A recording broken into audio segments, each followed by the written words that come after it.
Hi friends, நான் இந்த வீடியோவில் பிப்ரவரி 2025க்கான கரண்ட் அஃபேர்ஸ் சொல்கிறேன். எங்களுடைய டிஎன்பிஎஸ்சி தொடர்பான மற்ற வீடியோ உங்களுக்கு வேணும்னா கீழே டிஸ்கிரிப்ஷனில் உள்ள பிளேலிஸ்ட் லிங்கை கிளிக் பண்ணுங்கள். எங்களோட வீடியோ உங்களுக்கு யூஸ்ஃபுல்லாக இருந்துச்சுன்னா கண்டிப்பாக மற்றவங்களுக்கு ஷேர் பண்ணுங்கள். நாங்கள் போகிற வீடியோ உங்களுக்கு நோட்டிஃபிகேஷனில் வரணும்னா எங்களோட சேனலை சப்ஸ்கிரைப் பண்ணிக்கிட்டு பக்கத்தில் இருக்கிற பெல் ஐக்கானில் ஆளுங்கிற ஆப்ஷனை கிளிக் பண்ணிக்கோங்க. நான் அந்த வீடியோவில் 4 திட்டங்கள் பற்றி தான் சொல்ல போகிறேன். சந்திரயான் 4, ககன்யான், வயோமித்ரா, சுமுத்ரயான். இந்த 4 திட்டங்கள் பற்றி தான் சொல்ல போகிறேன். இந்த திட்டங்கள் பற்றி அமைச்சர் ஜிதேந்திர சிங் ஒரு பேட்டியில் அளித்தாங்க. அதாவது இஸ்ரோவோட எதிர்கால திட்டங்கள் என்னென்ன அப்படிங்கிறதுல இந்த திட்டங்கள் பற்றி சொன்னாங்க. இந்த 4 திட்டங்கள் பற்றி நான் இந்த வீடியோவில் சொல்கிறேன். இஸ்ரோவின் எதிர்கால திட்டங்கள் குறித்து அமைச்சர் ஜிதேந்திர சிங் ஒரு பேட்டியில் கூறியிருக்காங்க. என்ன சொல்லியிருக்காங்கன்னு பார்த்தோம்னா, ஃபஸ்ட்டு நான் அந்த 4 திட்டங்கள் கொடுத்தேன்னா அந்த 4 திட்டங்கள் பற்றி தான் சொல்லியிருப்பாங்க. சந்திரயான் 4 விண்கலம். சந்திரயான் 4 விண்கலம் எப்போ செலுத்த இருக்காங்கன்னு பார்த்தோம்னா 2027. சந்திரயான் 4 விண்கலம் 2027 அனுப்பப்பட இருக்குது. இந்த விண்கலம் பார்த்தோம்னா LVM-3 ராக்கெட் மூலம் அனுப்பப்படும் அப்படின்னு சொல்லியிருக்காங்க. சந்திரயான் 4 விண்கலம் 2027 ஆண்டு அனுப்பப்பட இருக்குது. இந்த விண்கலம் LVM-3 ராக்கெட் மூலம் அனுப்பப்படும் அப்படின்னு சொல்லியிருக்காங்க. அடுத்து பார்த்தோம்னா, விண்கலத்தோட 5 முக்கிய பாகங்கள் 2 ராக்கெட்களையும் தனித்தனியாக அனுப்பி அதுக்கப்புறம் ஒன்று சேர்க்கப்படும் அப்படின்னு சொல்லியிருக்காங்க. இந்த விண்கலம் பார்த்தோம்னா நிலவின் மேற்பரப்பிலிருந்து பாறை துகள்கள் பூமிக்கு எடுத்து வரப்பட்டு ஆய்வு செய்யப்படும் அப்படின்ட்டு சொல்லியிருக்காங்க. ஃபஸ்ட்டு திட்டம் சந்திரயான் 4 விண்கலம் பற்றி சொல்லியிருப்பாங்க. சந்திரயான் 4 விண்கலம் 2027 ஆண்டு அனுப்பப்பட இருக்குது. இந்த விண்கலம் LVM-3 ராக்கெட் மூலம் அனுப்பப்படும் அப்படின்னு சொல்லியிருக்காங்க. விண்கலத்தின் 5 முக்கிய பாகங்கள் 2 ராக்கெட்டுகளில் தனித்தனியாக அனுப்பப்பட்டு மறுபடியும் ஒன்று சேர்க்கப்படும் அப்படின்னு சொல்லியிருக்காங்க. நிலவில் மேற்பரப்பிலிருந்து பாறை துகள்கள் பூமி எடுத்துட்டு வரப்பட்டு ஆய்வு செய்யப்படும் அப்படின்ட்டு சொல்லியிருக்காங்க. அடுத்து பார்த்தோம்னா ககன்யான் திட்டம். ககன்யான் திட்டம்ங்கிறது என்னன்னு பார்த்தோம்னாக்கா, விண்வெளிக்கு நம்ம இந்த இஸ்ரோவால் அனுப்பக்கூடிய 4 விண்வெளி வீரர்கள் விண்கலம் மூலம் அனுப்பப்படுறது தான் ககன்யான் திட்டம். விண்வெளியில் அந்த புவி சுற்றுப்பாதைக்கு அழைத்து செல்லப்பட்டு மறுபடியும் கொண்டு வரது தான் ககன்யான் திட்டம். இது எப்போ செயல்படுத்த இருக்கிறதா சொல்லியிருக்காங்கன்னா அடுத்த ஆண்டு ககன்யான் திட்டம் மேற்கொள்ளப்படும். இதில் இந்திய வீரர்கள் விண்கலம் மூலம் புவி சுற்றுப்பாதைக்கு அழைத்து செல்லப்பட்டு மீண்டும் பூமிக்கு கொண்டு வரப்படுவாங்க அப்படின்னு சொல்லியிருக்காங்க. ககன்யான் திட்டம் இது எப்போ செயல்படுத்த இருக்காங்கன்னா அடுத்த ஆண்டு செயல்படுத்த இருக்கிறதா சொல்லியிருக்காங்க. அடுத்த ஆண்டு இந்த ககன்யான் திட்டம் மேற்கொள்ளப்படும். இதில் இந்திய வீரர்கள் விண்கலம் மூலம் புவி சுற்றுப்பாதைக்கு அழைத்து செல்லப்பட்டு மீண்டும் பூமிக்கு கொண்டு வரப்படுவாங்கன்னு சொல்லியிருக்காங்க. இந்த ககன்யான் திட்டத்திற்கு முன்னாடி ஆளில்லா ஒரு ரோபோ, வயோமித்ராங்கிற ஒரு ரோபோ அனுப்புகிறாங்க அந்த விண்கலத்தில். அந்த ரோபோக்கு என்ன பேர்னு பார்த்தோம்னா வயோமித்ரா. இந்த ககன்யான் திட்டத்தோட முன்னெடுப்பிற்காக ஃபஸ்ட்டு ஆட்கள் இல்லாமல் ஒரு ரோபோ வச்சு அனுப்புகிறாங்க. அந்த ரோபோக்கு பெயர் தான் வயோமித்ரா. அதை இந்த ஆண்டு செயல்படுத்தப்படும் அப்படின்னு சொல்லியிருக்காங்க. அதற்கு முன் ககன்யான் திட்டத்தின் ஆளில்லா விண்கலத்தில் வயோமித்ரா ரோபோ அனுப்பப்பட்டு பரிசோதிக்கப்படும் அப்படின்னு சொல்லியிருக்காங்க. இந்த ஆளில்லா விண்கலம் இந்த ஆண்டில் ஏவப்படும் அப்படின்னு சொல்லியிருக்காங்க. ககன்யான் திட்டம் அடுத்த ஆண்டு செயல்படுத்தப்படும். அந்த ககன்யான் திட்டத்திற்கு முன்னெடுப்பான ஆளில்லா ரோபோ, அந்த ரோபோ பேர் என்னென்னு பார்த்தோம்னா வயோமித்ரா. அந்த வயோமித்ரா ரோபோவை ஒரு விண்கலத்தில் வச்சு அனுப்புறது இந்த ஆண்டு செயல்படுத்தப்படும் அப்படின்னு சொல்லியிருக்காங்க. ககன்யான் திட்டத்திற்கு முன் ஆளில்லா விண்கலத்தில் வயோமித்ரா ரோபோ அனுப்பப்பட்டு பரிசோதிக்கப்படும். இந்த ஆளில்லா விண்கலம் இந்த ஆண்டில் ஏவப்படும் அப்படின்ட்டு சொல்லியிருக்காங்க. அடுத்து பார்த்தோம்னா சுமுத்ரயான் திட்டம். சுமுத்ரயான் திட்டம் அடுத்த ஆண்டு மேற்கொள்ளப்படும் அப்படின்னு சொல்லியிருக்காங்க. இந்த சுமுத்ரயான் திட்டம்ங்கிறது என்னன்னு பார்த்தோம்னாக்கா, நீர்மூழ்கி ஒன்றில் 3 விஞ்ஞானிகள் கடலுக்கு அடியில் 6000 மீட்டர் ஆழத்துக்கு அனுப்பப்பட்டு கடலின் தரைப்பகுதி ஆய்வு செய்யப்படும் அப்படின்னு சொல்லியிருக்காங்க. இந்த சுமுத்ரயான் திட்டத்தின் மூலம் 3 விஞ்ஞானிகளை கடலுக்கு அடியில் அனுப்புகிறாங்களாம். கடலுக்கு அடியில் 6000 மீட்டர் ஆழத்துக்கு அனுப்பப்பட்டு கடலின் தரைப்பகுதி ஆய்வு செய்யப்படும். இந்த ஆய்வு மூலம் பார்த்தோம்னாக்கா கடலில் உள்ள கனிமங்கள், கடல்வாழ் உயிரினங்கள் கண்டறியப்படும்னு சொல்லியிருக்காங்க. இதன் மூலம் நாட்டின் பொருளாதார வளர்ச்சிக்கு சுற்றுச்சூழல் நிலைத்தன்மைக்கும் உதவும் அப்படின்னு சொல்லியிருக்காங்க. சுமுத்ரயான் திட்டம் அடுத்த ஆண்டு மேற்கொள்ளப்படும் அப்படின்னு சொல்லியிருக்காங்க. சுமுத்ரயான் திட்டத்தின்படி என்னென்னு பார்த்தோம்னாக்கா, நீர்மூழ்கி ஒன்றில் 3 விஞ்ஞானிகள் கடலுக்கு அடியில் அனுப்பப்பட்டு 6000 மீட்டர் ஆழத்துக்கு அனுப்பப்பட்டு கடலின் தரைப்பகுதி ஆய்வு செய்யப்படும். இந்த ஆய்வு மூலம் பார்த்தோம்னா கடலில் உள்ள கனிமங்கள், கடல்வாழ் உயிரினங்கள் கண்டறியப்படும் அப்படின்னு சொல்லியிருக்காங்க. இது வந்து நாட்டின் பொருளாதார வளர்ச்சிக்கும் சுற்றுச்சூழல் நிலைத்தன்மைக்கும் உதவும் அப்படின்ட்டு சொல்லியிருக்காங்க. அடுத்து பார்த்தோம்னாக்கா 3வது ஏவுதளம் மற்றும் தூத்துக்குடியில் புதிய ஏவுதளம் அமைக்கிறதா இஸ்ரோ வந்து அமைக்க இருக்கிறதா சொல்லியிருக்காங்க.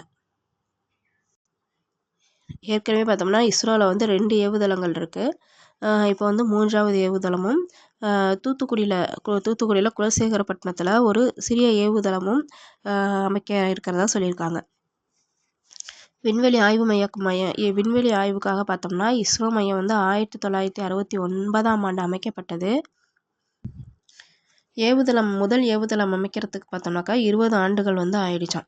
20 ஆண்டுகளுக்கு மேல் ஆனதுன்னு சொல்லியிருக்காங்க. 20 ஆண்டுகளுக்கு மேல் ஆனது எப்போ அமைச்சாங்கன்னு பார்த்தோம்னா 1993ல் முதல் ராக்கெட் ஏவுதளம் அமைச்சிருக்காங்க ஸ்ரீஹரிகோட்டாவில். 2வது ஏவுதளம் அமைக்கிறதுக்கு 10 வருஷங்களுக்கு மேலே ஆயிடுச்சு 2004ல். 2வது ஏவுதளம் 2004ல் அமைக்கப்பட்டது. மிகப்பெரிய ராக்கெட்டுகளை ஏவும் வகையில் இப்போ 3வது ஏவுதளம் வந்து அமைக்கப்பட்டு வருது. ப்ளஸ் இது இல்லாமல் தூத்துக்குடியில் பார்த்தோம்னா குலசேகரப்பட்டினத்தில் சிறிய ரக செயற்கைக்கோள்களை ஏவுவதற்கு தூத்துக்குடியில் புதிய ஏவுதளம் அமைக்கப்பட்டு வருதுன்னு சொல்லியிருக்காங்க. 3வது ஏவுதளம் மற்றும் தூத்துக்குடியில் புதிய ஏவுதளம் வந்து அமைக்கிறதா சொல்லியிருக்காங்க. விண்வெளி ஆய்வுக்காக பார்த்தோம்னா இஸ்ரோ 1969ஆம் ஆண்டு அமைச்சாங்க. 20 வருஷத்துக்கு அப்புறம் தான் வந்து முதல் ஏவுதளமாக 1993ல் வந்து உருவாக்குனாங்க. 2வது ஏவுதளம் பார்த்தோம்னாக்கா 2004ல் உருவாக்குனாங்க. இப்போ மிகப்பெரிய ராக்கெட்களை ஏவும் வகையில் 3வது ஏவுதளம் வந்து அமைக்கப்பட்டு வருது. ப்ளஸ் குலசேகரப்பட்டினத்தில் தூத்துக்குடி மாவட்டம் குலசேகரப்பட்டினத்தில் சிறிய ரக செயற்கைக்கோள்களை ஏவுவதற்காக புதிய ஏவுதளம் வந்து அமைக்கப்பட்டு வருது அப்படின்னு சொல்லியிருக்காங்க. எங்கன்னு பார்த்தோம்னாக்கா தூத்துக்குடி மாவட்டமான குலசேகரப்பட்டினத்தில் சிறிய ரக செயற்கைக்கோள்களை ஏவுவதற்காக புதிய ஏவுதளம் அமைக்கப்பட்டு வருது அப்படின்ட்டு சொல்லியிருக்காங்க. இந்தியாவின் விண்வெளி பொருளாதாரம் இப்போ பார்த்தோம்னா $8 பில்லியன் இருக்குது. இது வந்து அடுத்த 10 ஆண்டில் $44 பில்லியன் உயரும் அப்படின்ட்டும் சொல்லியிருக்காங்க அமைச்சர். இந்தியாவின் விண்வெளி பொருளாதாரம் வந்து இப்போ வந்து $8 பில்லியன் இருக்கான். இன்னும் 10 வருஷத்தில் வந்து அது $44 பில்லியன் உயரும் அப்படின்ட்டும் சொல்லியிருக்காங்க. ஒருத்தரை ரீகால் பண்ணிவிடுவோம். இஸ்ரோவின் எதிர்கால திட்டங்கள் அப்படின்ட்டு அமைச்சர் ஜிதேந்திர சிங் வந்து ஒரு பேட்டியில் அளிச்சிருக்காங்க. ஒரு 4 திட்டங்கள் பற்றி சந்திரயான் 4 விண்கலம், ககன்யான் திட்டம், வயோமித்ரா ரோபோ, சுமுத்ரயான் திட்டம் அப்படிங்கிற ஒரு 4 திட்டத்தை பற்றி சொல்லியிருக்காங்க. ஃபஸ்ட்டு வந்து சந்திரயான் 4 விண்கலம். சந்திரயான் 4 விண்கலம் வந்து 2027ல் வந்து அனுப்பப்படுது. இந்த விண்கலம் பார்த்தோம்னா LVM-3 ராக்கெட் மூலம் அனுப்பப்படும் அப்படின்னு சொல்லியிருக்காங்க. இந்த விண்கலத்தின் 5 முக்கிய பாகங்கள் வந்து 2 ராக்கெட்டுகள் மூலம் தனித்தனியாக அனுப்பப்பட்டு ஒன்று சேர்க்கப்படும் அப்படின்னு சொல்லியிருக்காங்க. நிலவின் மேற்பரப்பிலிருந்து பாறை துகள்கள் பூமிக்கு எடுத்து வரப்பட்டு ஆய்வு செய்யப்படும் இந்த திட்டத்தின் மூலம் அப்படின்ட்டு சொல்லியிருக்காங்க.